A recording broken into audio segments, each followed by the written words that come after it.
AB6 kipindi 1 ni ishi na fani, lakini leo tumekuja pande za Nyamanzi ambapo tumekuja kuangalia tamasha la kijani, lakini pia vile kuna vitu ambavyo vingi vimefanyika, lakini siku ya leo pia nimekutana na jamaa fulani ambao mnawatambua hapa Zanzibar.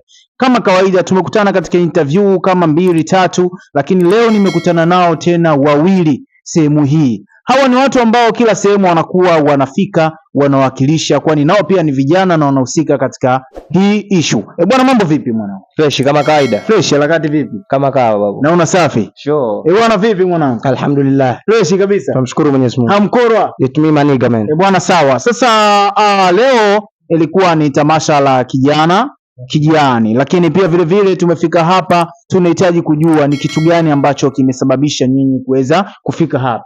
Yes.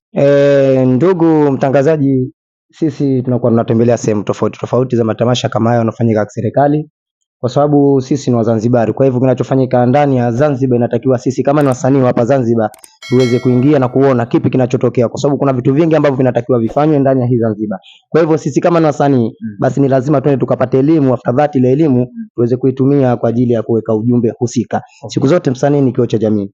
Ninachokifanya mimi ni tofauti na atakachokifanya yule, kwa sababu cha kwangu mimi kitatembea na kitaonekana. Ipo hivyo. Bwana, sawa. Baada ya kufika hapa ni kitu gani ambacho labda mlikifanya?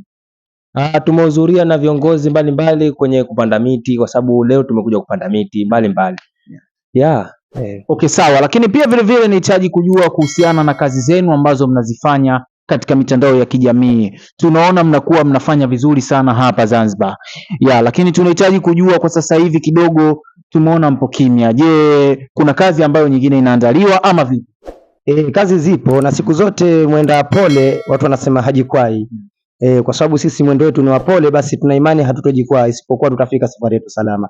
Kazi zipo na tunaandaa na zinaruka, japo kuwa ni kidogo zinazoruka, lakini zipo ambazo zitakuja.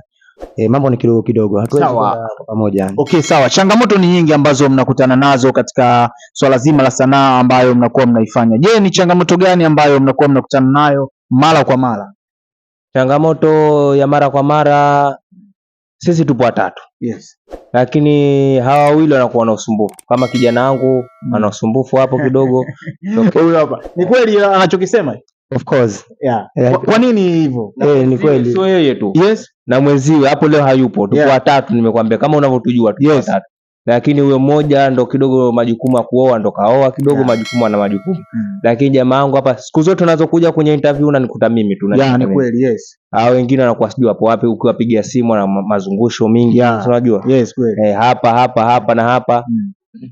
Bwana, sawa. Ni sababu gani ambayo inasababisha mnakuwa hamonani mara kwa mara?